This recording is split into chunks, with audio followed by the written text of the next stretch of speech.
Commençons avec la première erreur. La première erreur est de postuler à des offres dont vous n'avez pas les compétences requises. Imaginez que vous voyez une offre d'emploi en ligne pour un poste de développeur de logiciels dans une entreprise de technologie. Le poste exige des compétences telles que des connaissances de plusieurs bibliothèques et langages de premier plan comme HTML, CSS, JavaScript, XML et une expérience de développement d'applications mobiles, notamment avec Flutter ou Swift. Maintenant, disons que vous êtes passionné de technologie, peut-être que vous avez fait une formation dans le domaine, mais que vous n'avez pas les compétences demandées par cette entreprise. Malgré cela, vous postulez en vous disant que vous apprendrez lorsque vous serez en entreprise, ou pourquoi pas, avec la chance peut-être, vous serez recruté. C'est là que l'erreur se produit. Mettez-vous à la place du recruteur. Il exprime clairement un besoin dans son offre d'emploi. Il cherche un développeur avec des compétences précises car il a des objectifs à atteindre pour son entreprise. Pourquoi prendrait-il quelqu'un qui n'a pas du tout les compétences qu'il recherche ? D'autant plus qu'il reçoit de nombreux CV avec des personnes qui ont des compétences demandées. Il n'a aucun intérêt à prendre quelqu'un qui ne connaît rien, cela lui ferait perdre trop de temps. Postuler à des offres dont vous n'avez pas les compétences ni le profil va entraîner forcément de nombreux refus et cela va finir par vous décourager dans votre recherche d'emploi. C'est vrai que chercher un emploi peut être une période stressante, surtout lorsque vous avez des responsabilités financières ou familiales, mais vous devez organiser votre recherche et vous concentrer sur les offres dont vous avez les compétences pour augmenter vos chances d'être recruté. Voici quelques conseils pratiques pour éviter de postuler à des offres dont vous n'avez pas les compétences requises. Déjà, lisez attentivement l'offre et les qualifications nécessaires avant de postuler. Un petit exemple pratique, faites la différence entre une compétence exigée, ce qui est obligatoire, et recommandé qui n'est pas obligatoire. Si vous ne répondez pas du tout aux critères de l'offre, envisagez de ne pas postuler. Si vous constatez que vous ne possédez pas les compétences requises pour les postes qui vous intéressent, ne vous découragez pas. Prenez cela comme une opportunité pour identifier les domaines dans lesquels vous pouvez vous améliorer. Recherchez des formations ou des ressources en ligne pour développer les compétences nécessaires. Votre parcours de développement personnel est un investissement qui portera ses fruits dans votre carrière. La deuxième erreur est d'utiliser le même CV et la même lettre de motivation pour toute candidature sans personnalisation. Imaginez Sally, une jeune diplômée d'une école d'hôtellerie-restauration où elle a appris différentes compétences techniques spécifiques liées à la cuisine et au service à la clientèle. Pleine d'enthousiasme, elle recherche un emploi via les sites en ligne de recherche d'emploi. Sally trouve 2 opportunités sur le site Emploi Dakar. La première opportunité est le restaurant Les Pieds dans l'eau, qui recherche une serveuse souriante, dynamique, capable d'accueillir et d'installer les clients avec courtoisie, de présenter le menu et conseiller les clients selon leurs préférences, de prendre les commandes, de servir les plats et les boissons avec attention, de veiller à la satisfaction des clients tout au long du service et maintenir la propreté de la salle et les postes de travail. Tout ce qui résume un poste de serveuse. Le deuxième restaurant, le Tiof, recherche un commis de cuisine capable d'assister le chef de partie dans la préparation des plats, d'effectuer les tâches de préparation des ingrédients, épluchage, des coupes, de veiller au respect des normes d'hygiène et de sécurité en cuisine et de participer à l'entretien du poste de travail et des équipements de cuisine. Avec sa formation en hôtellerie-restauration, Sally a effectivement les compétences qui pourraient s'appliquer aux 2 postes. Cependant, par manque de temps et méconnaissance des stratégies de recherche d'emploi, elle envoie le même CV et la même lettre de motivation pour les 2 postes en se contentant de changer l'intitulé du poste et l'adresse de l'entreprise. C'est là que réside l'erreur. En utilisant le même dossier de candidature pour les 2 postes, aussi différents, elle n'arrive pas à mettre en avant ses compétences spécifiques pour chaque emploi. Pour éviter cette erreur, Sally aurait dû personnaliser son CV et sa lettre de motivation. Elle aurait pu mettre en avant son expérience en interaction avec les clients et la prise de commande pour le restaurant Les Pieds dans l'eau, Tandis que pour le poste de commis cuisine, dans le restaurant Le Tioff, elle aurait dû insister sur ses compétences en cuisine et la connaissance des règles d'hygiène. En personnalisant ses candidatures, Sally aurait montré qu'elle comprend les besoins spécifiques de chaque entreprise, ce qui aurait grandement augmenté ses chances d'obtenir des entretiens d'embauche. Voici quelques conseils pratiques. Pour le CV, faites correspondre votre candidature aux exigences du poste. Mettez en avant les compétences, les expériences et les résultats obtenus correspondent directement aux exigences du poste. Utilisez des mots-clés liés au poste qui peuvent être repérés plus facilement par le recruteur.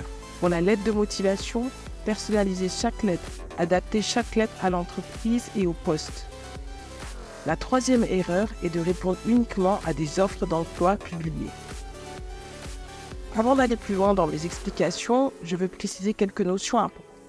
Déjà, le marché de l'emploi. Pour faire simple, le marché de l'emploi, c'est un endroit théorique où se rencontrent les offres et les demandes d'emploi, avec nécessairement deux acteurs principaux, les employeurs d'un côté et les demandeurs d'emploi de l'autre. Ce marché est régulé par le droit du travail.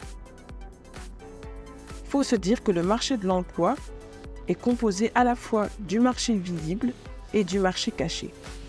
Le marché visible regroupe l'ensemble des offres d'emploi clairement publiées que vous trouverez sur les sites de recherche d'emploi, dans les agences d'intérim, dans les journaux, dans les réseaux sociaux, la radio, etc.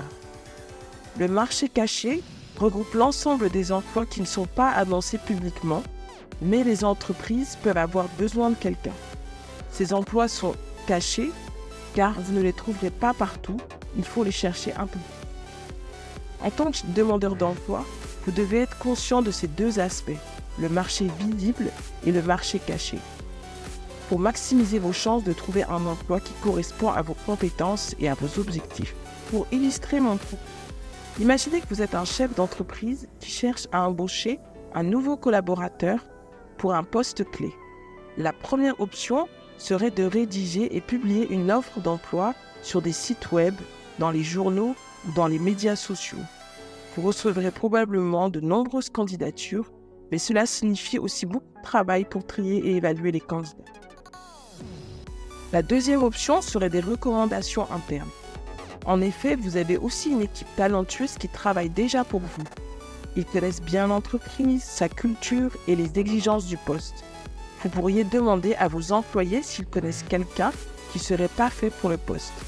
C'est plus rapide et cela réduit le risque de mauvais recrutement, car vous faites confiance aux recommandations de vos employés.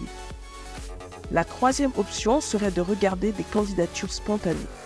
Il est possible que vous receviez régulièrement des candidatures spontanées de personnes qui souhaitent rejoindre votre entreprise. Ces candidats manifestent d'eux-mêmes leur intérêt et cela peut être une ressource précieuse. Dans cet exemple, les offres d'emploi public appartiennent au marché visible et les recommandations en interne et candidatures spontanées appartiennent au marché caché. Les recommandations internes sont un moyen efficace pour l'entreprise de trouver des candidats de confiance, car les candidats sont présentés par des personnes dites de confiance. C'est pourquoi il est essentiel pour les chercheurs d'emploi de développer un réseau professionnel actif, car cela peut ouvrir la porte à des opportunités cachées qui ne sont pas annoncées publiquement. Statistique importante, des études estiment que 70% des postes ne sont jamais publiés et sont pourvus par le biais de réseaux professionnels ou de candidatures spontanées. Conseil pratique, développez votre réseau professionnel. N'hésitez pas à faire des candidatures spontanées. Envoyez votre CV et votre lettre de motivation aux entreprises qui vous intéressent, même si elles n'ont pas publié d'offres. Parlez à votre entourage de vos démarches de recherche d'emploi. Votre réseau personnel peut également être une source d'opportunités.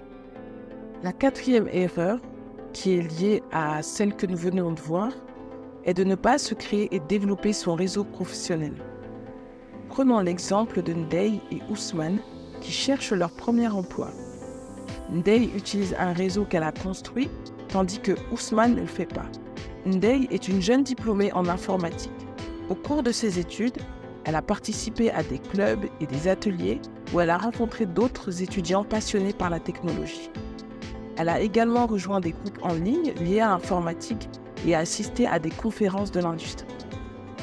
Ndeye a donc développé un réseau professionnel actif. Un de ses camarades de club, qui travaillait déjà dans une entreprise de développement de logiciels, a recommandé Ndeye. Elle a été submergée par un sentiment de reconnaissance lorsqu'elle a obtenu l'entretien et a décroché le stage. Pendant son stage, Ndeye a élargi son réseau en travaillant avec des collègues et en participant à des événements de l'entreprise. Elle se sentait encouragée et soutenue par son réseau, ce qui lui a donné la confiance nécessaire pour postuler à un poste permanent à la fin de son stage. Grâce à son réseau, elle a décroché son premier emploi dans une entreprise qu'elle aime. Ousmane, diplômé en marketing, a eu de bonnes notes à l'université, mais il n'a pas investi de temps pour construire son réseau professionnel. Il n'a jamais fait de stage, ni aucune autre activité permettant de mettre en pratique ses connaissances. Pour chercher du travail, il se contente de répondre aux offres d'emploi publics sur les sites web d'emploi. Il a vite ressenti de la frustration et de l'isolement face à la concurrence féroce pour ses emplois. Son manque de réseau signifiait qu'il n'avait pas accès aux opportunités cachées. Après plusieurs mois de recherche infructueuse, Ousmane a commencé à se sentir découragé et seul dans sa vie. L'histoire de Ndeye et de Ousmane met en évidence l'importance de créer un réseau professionnel actif, composé de camarades, de mentors, de collègues, de membres de famille et d'autres contacts. Un réseau peut ouvrir des portes, fournir des informations précieuses et faciliter à la recherche d'emploi. Il est essentiel pour les jeunes de reconnaître cette valeur et de s'engager dans le réseautage dès le début de la carrière. Voici quelques conseils pratiques pour commencer à élargir votre réseau.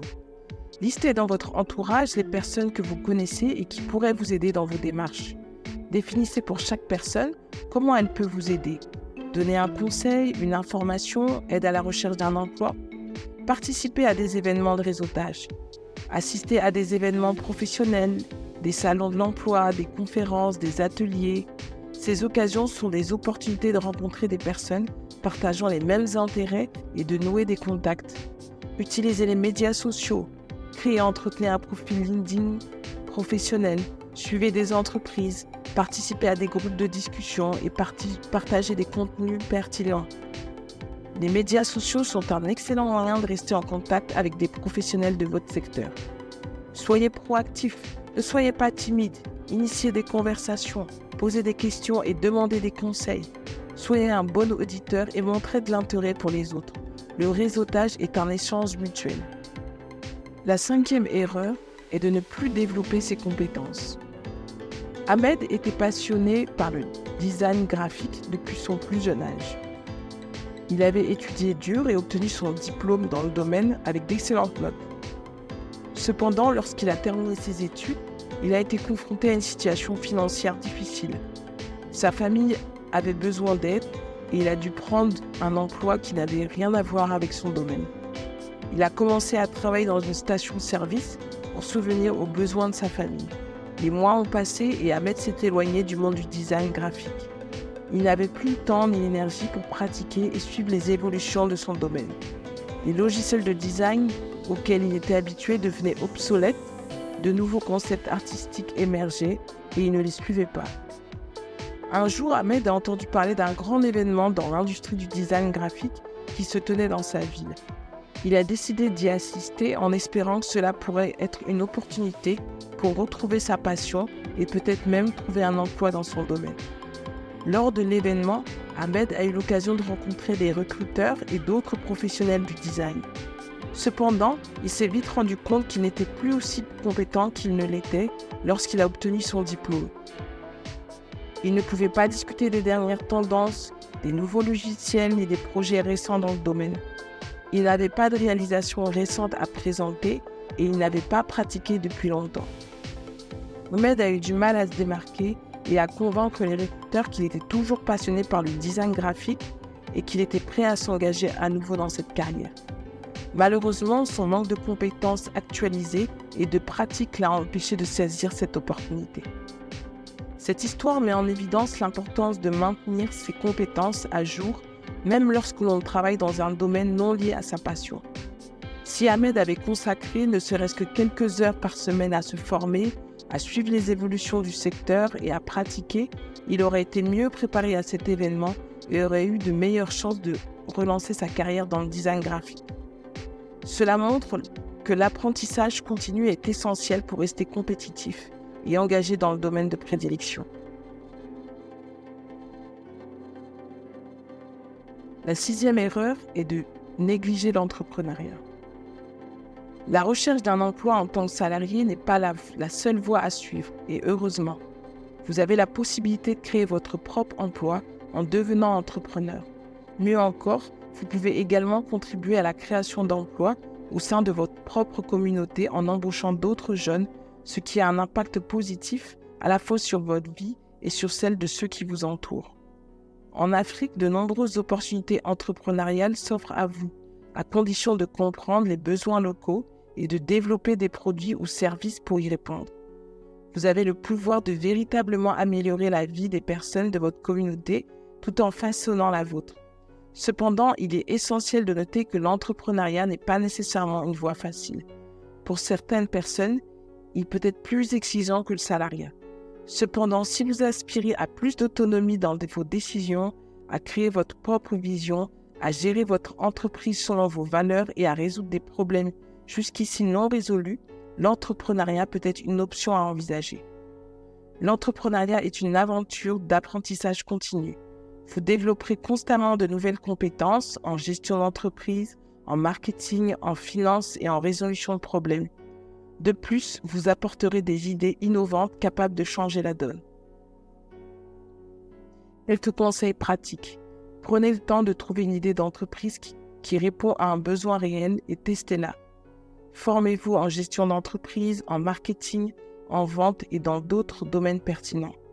Armez-vous de courage, de persévérance et de patience, car le chemin de l'entrepreneuriat peut comporter des défis. Cependant, ces qualités vous aideront à surmonter des obstacles et à réussir votre entreprise. La 7e et dernière erreur est de se décourager face au refus. Lorsque vous recherchez un emploi, l'une des erreurs à éviter est de vous laisser décourager par les refus, car ils font inévitablement partie du processus. Ne permettez pas au refus, à votre entourage et à d'autres facteurs de vous démotiver. Comme l'a si sagement exprimé Napoléon Hill, si vous pensez que vous êtes battu, vous l'êtes. Si vous pensez que vous n'osez pas, vous n'oserez pas. Si vous voulez gagner en pensant ne pas pouvoir, il est presque certain que vous ne pourrez pas.